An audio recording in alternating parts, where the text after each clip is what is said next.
جمله فعلیه مونږ ویلې ده نو نر اخري سبق د جمله فعلیه د فعل ماضي اخري سبق مونږ وایو. جمله فعلیه هغه ده چې هغه د فعل نه شروع شوي. مونږ په هغې کې اول فعل ماضي وویله، د هغې ګردان مونږ زده که. اوس مخکې دا مونږ ووایو چې جمله فعلیه و سوالیه څنګه جوړه چې هغې کې سوال وشي، استفهام یست. نو حروف استفهام یا اسماء استفهام چې مخکې راوړې نو څه لفظي تبدیلی نه بغیر هغه جمله اسمیه فعلیه او سوالیه جوړه شي، په هغې کې سوال وشي. یعنې هغه جمله فعلیه چې هغې کې سوال شوی وي. دویمه خبره، فعل ماضي کې چې کار شوی وي نو فعل ماضي هم خو ډېر وخت دی که نه، نږدې چې کار شوي نږدې چې فعل ماضي کې نږدې اوس دا کار شوی وي لږ شانتې ساعت مخکې، نو هغې سره بیا قد استعمال کوي. او قد تاکید هم پیدا کوي، صحیح دی. او د ماضي کې د قریب معنا پیدا کوي. یاد شو قد څه کار کوي چې په ماضي د نږدې وخت هم ظاهروي. او دارنګې قد سره لام چې ولګوي لقد، نو نور زیاته تاکید پکې پیدا شي. قد تاکید پیدا کوي چې خامخا دا کار شوی دی، خو که لقد لام دې ورسره ولګو نو نور زیات موقت بشي، زیات تاکید به پکې پیدا شي. سمع الله څه معنا کوي؟ سمع الله، سمع فعل، الله فاعل، اسم جلاله فاعل. نو څه معنا شوه؟ سمع الله، الله پاک واورېدو، اورېدلی دی الله پاک. اوس دې سره قد ولګو نو څه به شي؟ قد سمع الله. او کلام دې ورسره زیات کو، لقد سمع الله. دې کې تاکید هم پیدا شو او قربت پکې پیدا شو. ماضي کې کار شوی دی خو اوس نږدې نږدې شوی دی، صحیح دی. طلعت الشمس، طلعت الشمس څه معنا کوي؟ غو که د دې ترکیب وکړه.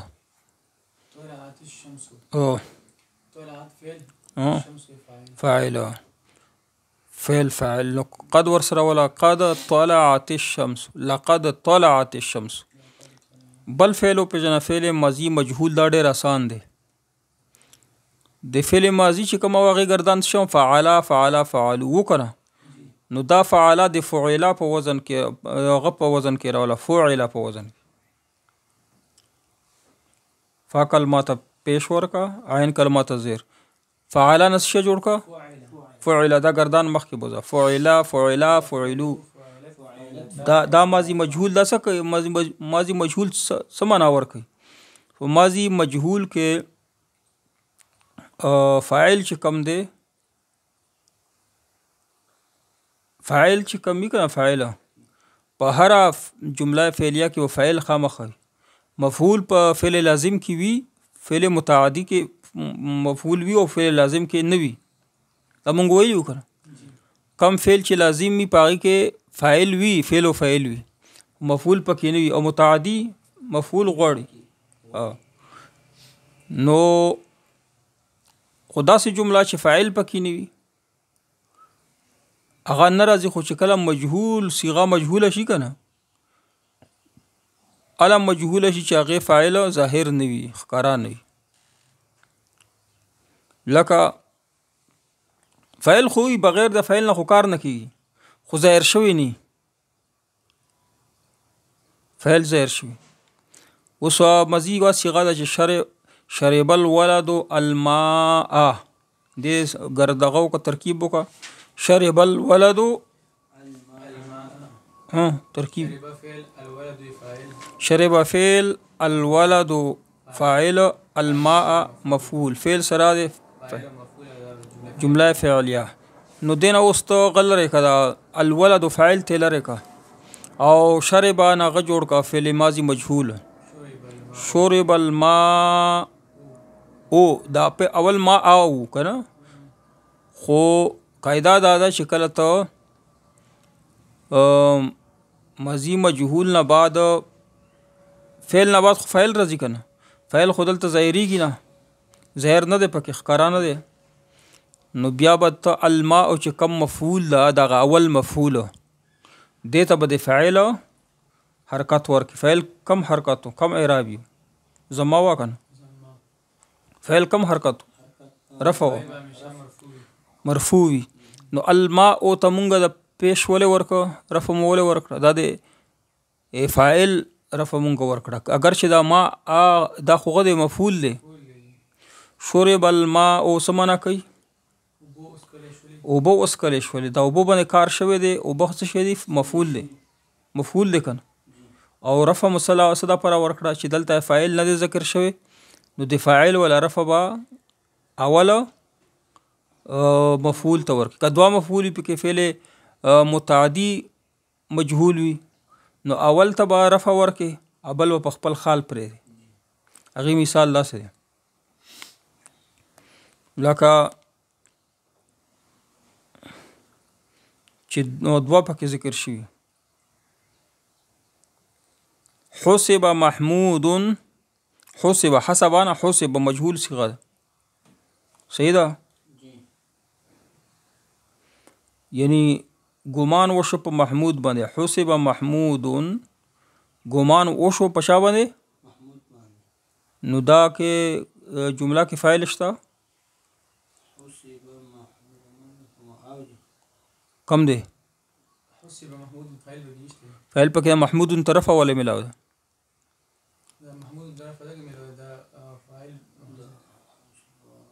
محمود طرف ولا ملاو محمود فاعل لا کم مفعول لا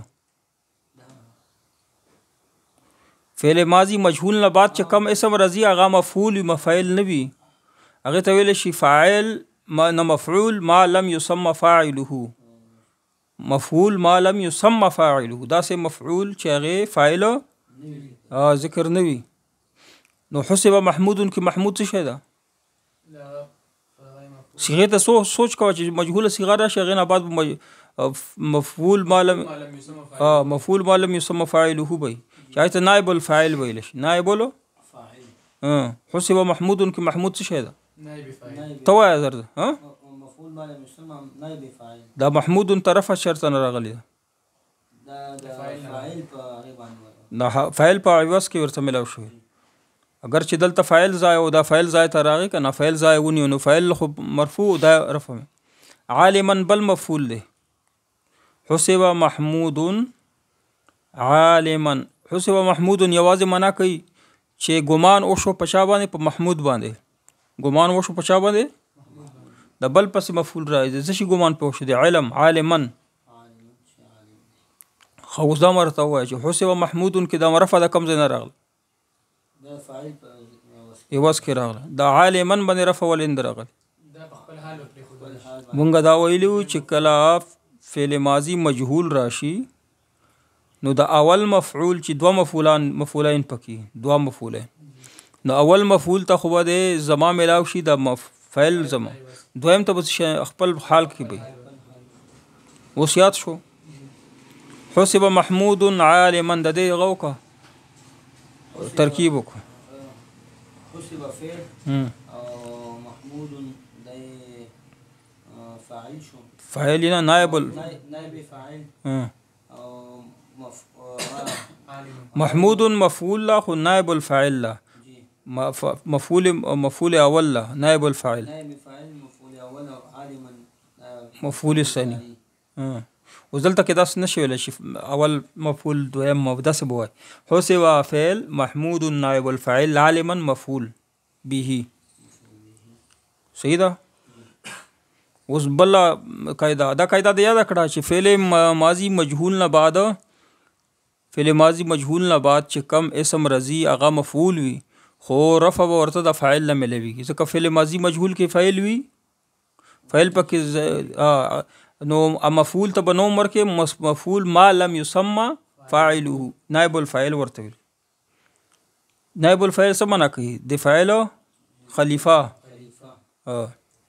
ای فاعل په ځای باندې راغلی چې فاعل په ځای باندې راغلی نو یو خو نوم دا شو نائب الفاعل شو او دویمه دا خبره شو چې د تبا نسب بي مفعول هم نسب منصوب بي خود ته به دا فاعل ولا زما راشي رفع براشي ټیک شو یاد شو خو چې بالکل یاد شو اوس ته ماته جواب راکړه دغه جمله حسب محمودن. حسب محمودن. محمودن دلته څه شی دی؟ ته مه وایه. حسب محمودن کې نائب فاعل دی او مفعول ما لم يسمى فاعله هم دی کنه. بیا ووایه څه شی دی محمودن؟ نائب فاعل مفعول ما لم يسمى فاعله. عالما څه شی دی؟ مفعول شو. نو محمودن باندې زما کومه راغله؟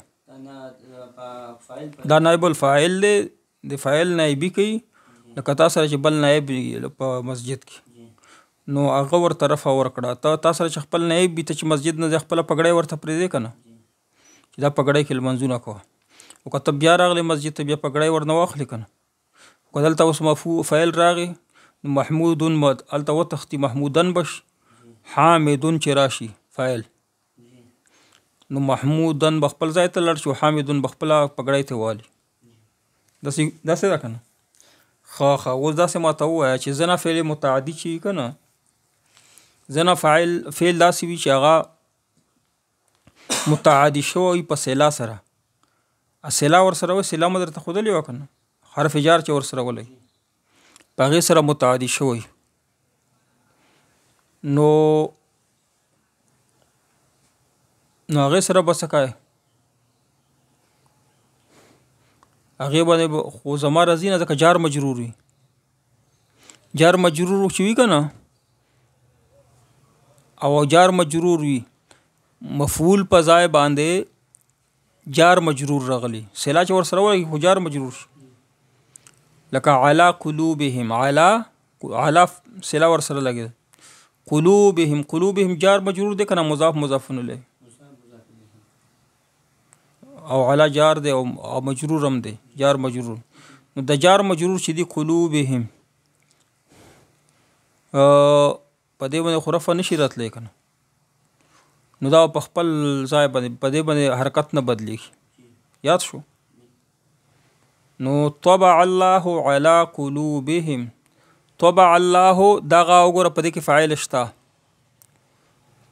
طبع فعل الله فاعل علی قلوبهم مفعول دی د جار مجرور دی. اوس دغه هغه که مجهول که طبعانس طبع نور پسې الله خو اسم جلاله خو ته لرې که اسم قلوبهم طبع علی قلوبهم نه ځکه د جار مجرور. ته اوس یوه جمله جوړه کړه غضب زید علیهم غضب زید علیهم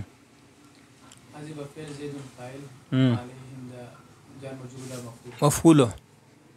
ښه اوس د دې نه مجهوله صیغه جوړه فعل ماضي مجهول غضب فعل ماضي مجهول غضب مخکې پسې وه غضب زید علیهم غضب علیهم زیدون خو به ته اخوا کې ځکه چې په مجهول کې خو فاعل نه راځي. اوس یې معنا څه کوي غضب زید علیهم زید په هغه باندې غصه وکړه او غضب علیهم هغه باندې غصه وکړلی شو. یاد شو. اوس اخري سبق په د جمله فعلیه کې ووایه. جمله فعلیه نه جمله اسمیه هم جوړیږي. ښه بیا مضارع شروع شي انشاءالله. مضارع اخري سبقونه دي. جمله فعلیه څه شي ته ویلی شي؟ هغه جمله چې فعل نه شروع شوي لکه خلق الله الارض دا جمله فعلیه ده که اسمیه ده؟ خلق الله الارض ولې چې خلق فعل نه شروع شوي. خلق فعل الله مفعول الله اسم جلاله فاعل و ارض مفعوله. او اوس دا جمله فعلیه نه چې اسمیه جوړوي نو څه به کوې؟ اسم به اول ولګوي چې اسم اول راشي نو جمله اسمیه بشي. چې کله جمله اسمیه شي نو بیا به ترکیب هم په جمله اسمیه په شان کوي چې مبتدا او خبر به جوړ. یاد شو. جمله فعلیه اسمیه میں تبدیل کرنا دا جمله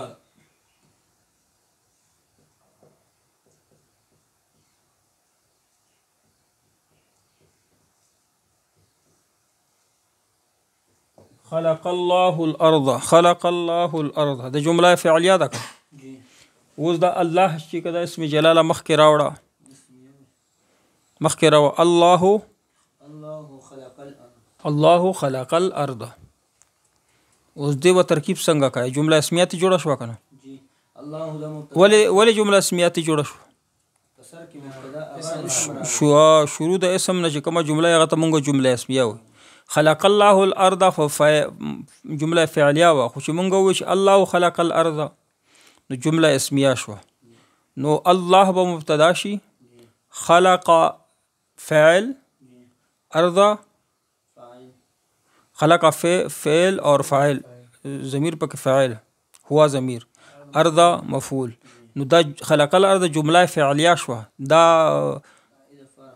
اسم د پر خبر شو، مبتدا د پر خبر شو، جمله فعلیه جمله اسمیه.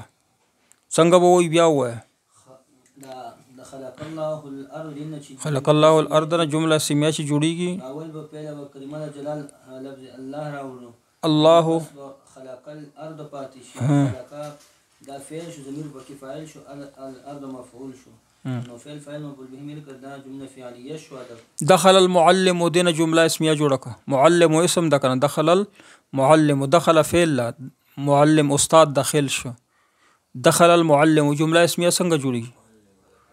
المعلم دخل. اوس په ترکیب څنګه کوي؟ المعلم مبتدا، دخل فعل اور ضمیر. دخل د اوله دخل ضرب فعل په دې کې ضمیر شته، هو ضمیر ده، هو ضمیر پکې فاعل. ته جمله جوړه کا. دخلنا جمله اسمیه جوړه کا. دخلنا زید دخل نه دخل بس هو ضمیر ولګا هو ضمیر د مبتدا ولګا هو دخل دخلوا ته په جمله اسمیه نه جوړه کته. او دخلوا کې کم ضمیر ده؟ هم هم دخلوا.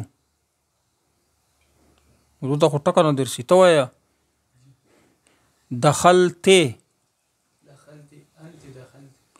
انت دخلت دخلتما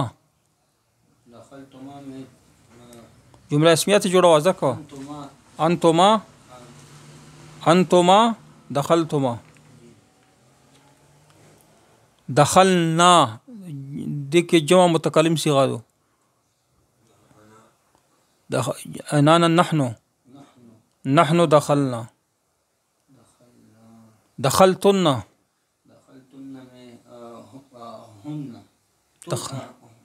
دخلتن دي دخلتن انتن دخلتن صحیح شو. دا خو شعر غوندې ویل شي انتن دخلتن. دا زنه جملې دي دا به ته په جمله اسمیه کې بدل کی. جلس الولدان امام المعلم. الولدان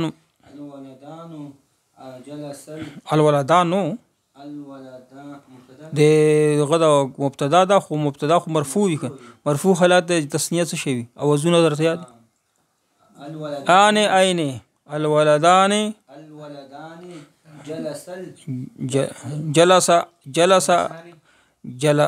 الولدان جلسان امام المعلم.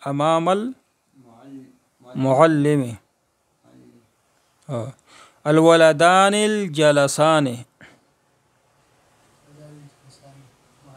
نا مونږ درته ویلو چې فعل چې راځي کنه هغه به دغه په شان راځي. فعل اول فعل به استعمالېږي تسنیه ده پر هم جمع ده پر هم. څنګه مونږ ویلو او نه تسنیه ده پر خو دوه راځي. په جمله اسمیه چې وي کنه الولدان چې مبتدا وي نو مبتدا او غو په سلورو خبرو سره برابر وي. دا هم مبتدا نو الولدان دا پر تسنیه شي دا جلسان خو چونکه جلسان دلته مو مضاف راولو نون الف نون تلره که نوم تلره نون الولدان جلسا امام المعلم بلا جمله جوړه کوي بس نه نصر المسلمون اخوانهم نصر فعل دی المسلمون راوړه اسم دی المسلمون نصر المسلمون نصر ولا جمع خو کنه